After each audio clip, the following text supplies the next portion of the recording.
మనలో చాలా మంది ఏంటంటే ఈ కామర్స్ చేద్దాం అనుకునే వాళ్ళు ఇండియా మార్ట్ నుంచో లేకుంటే లోకల్ స్టోర్ నుంచో జస్ట్ 300 రూపీస్కి ఒక వాచ్ తీసుకొచ్చి ఆన్లైన్లో 1000 రూపీస్కి లిస్ట్ చేస్తే ఒక్క సేల్ అయినా కూడా 1000లో నుంచి మన 300 అనేది తీసేస్తే 700 మనకి జస్ట్ ప్రాఫిట్ లాగా మిగులుతుందని అనుకుంటారు.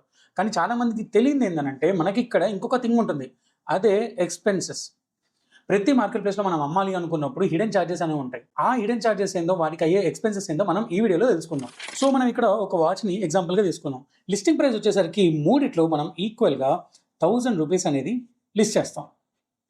సో ఇక్కడ వచ్చేసరికి కమిషన్ ఇది లగ్జరీ ప్రోడక్ట్ కాబట్టి అమెజాన్లో 14% అనేది కమిషన్ ఛార్జ్ చేస్తారు, which is around 140 rupees of the product cost.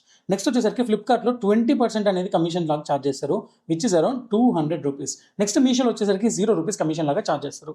Closing fee వచ్చేసరికి అమెజాన్లో 30 రూపీస్, ఫ్లిప్కార్ట్లో 69 rupees, Meesho again 0 rupees. Next వచ్చేసరికి షిప్పింగ్ ఫీజ్ వచ్చేసరికి సో గైస్ ఇది గుర్తుపెట్టుకోండి, మనం చెప్పే ఈ నెంబర్స్ ఏమి ఎగ్జాక్ట్ నెంబర్స్ కాదు. మన ప్రోడక్ట్ని బట్టి, మన ప్రైసింగ్ని బట్టి, మన మార్కెట్ ప్లేసెస్ తీసుకునే commission, closing fees, shipping fees అన్నీ వేరీ అవుతూ ఉండొచ్చు. సో ఈ ప్రోడక్ట్లోకి వచ్చేసరికి షిప్పింగ్ ఫీజు అమెజాన్లో వచ్చేసరికి యావరేజ్గా 77 రూపీస్ ఛార్జ్ చేస్తే, ఫ్లిప్కార్ట్లో జస్ట్ 16 రూపీస్ ఛార్జ్ చేస్తారు, అండ్ దెన్ మీషోలో 0 రూపీస్ అనేది ఛార్జ్ చేస్తారు. ఇక్కడ టోటల్ ఫీజు వచ్చేసరికి అమెజాన్లో 247 ఉంటాయి, ఫ్లిప్కార్ట్లో 285 రూపీస్ ఉంటుంది, మీషోలో జస్ట్ 0 రూపీస్ ఉంటుంది. అండ్ దెన్ ఇక్కడ ప్రోడక్ట్ కాస్ట్ మీద మనం 18% అనేది జిఎస్టీ పే చేస్తూ ఉంటాం. సో ఇక్కడ జిఎస్టీ వచ్చేసరికి 180 ఆన్ ఆల్ ప్లాట్ఫామ్స్. నెక్స్ట్ వచ్చేసరికి ప్యాకేజింగ్. ఇది 1000 రూపీస్ వర్త్ ప్యాకేజింగ్ కాబట్టి దీని మీద కొంచెం మనం ప్యాకేజింగ్ మీద ఇన్వెస్ట్ చేయాల్సి వస్తుంది. అట్లీస్ట్ నీట్ ప్యాకేజింగ్, మంచి బాక్సింగ్ ఇస్తే మనకి రిటర్న్స్ తక్కువ వచ్చే పాసిబిలిటీ ఉంటుంది. సో ఇక్కడ ప్యాకేజింగ్ మీద మనం యావరేజ్గా పెట్టే ఎక్స్పెన్స్ వచ్చేసరికి 20 రూపీస్. నెక్స్ట్ వచ్చేసరికి కస్టమర్ రిటర్న్స్. ఇది కొత్త బ్రాండ్ అయితే కస్టమర్ రిటర్న్స్ అనేది యావరేజ్గా 10 to 15% మధ్యలో వేరీ అవుతూ ఉంటాయి. సో మనం లోవెస్ట్లో 10% వేసుకున్నా కూడా 100 రూపీస్ అనేది మనకి ఛార్జెస్ అనేవి అవుతూ ఉంటాయి. నెక్స్ట్ వచ్చేసరికి product cost 300 rupees. Final total మనం చూసుకుంటే అమెజాన్లో వచ్చేసరికి 847 రూపీస్ ఉంటే, ఫ్లిప్కార్ట్లో వచ్చేసరికి 885 రూపీస్ ఉంటుంది, మీషోలో జస్ట్ 600 రూపీస్ అనేది టోటల్ ఛార్జెస్ అనేవి అవుతాయి.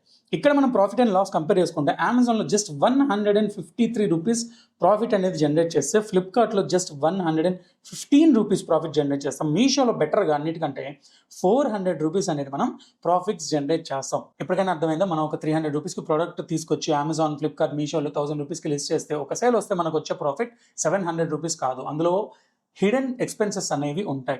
ఇంకొక చెప్పాలంటే మీషోలో ఇక్కడ మీకు 400 రూపీస్ అనేది ప్రాఫిట్ కనిపిస్తుంది, బట్ కస్టమర్ రిటర్న్ అనేది ఒక్కటి రైజ్ అయినా కూడా షిప్పింగ్ ఫీజ్ అనేది డబుల్ అవుతుంది. ఫర్ ఎగ్జాంపుల్ ఫార్వర్డ్ షిప్పింగ్లో మీషోలో 80 రూపీస్ అనేది ఛార్జ్ చేస్తే, రివర్స్ షిప్పింగ్ అంటే ఆర్టీఓ ఛార్జెస్ వచ్చేసరికి 160 రూపీస్ అనేది వాళ్ళు ఛార్జ్ చేస్తారు. సో ఇలాంటి ఈ కామర్స్ వీడియోస్ కోసం ఫాలో ఈకామ్ క్యాపిటల్.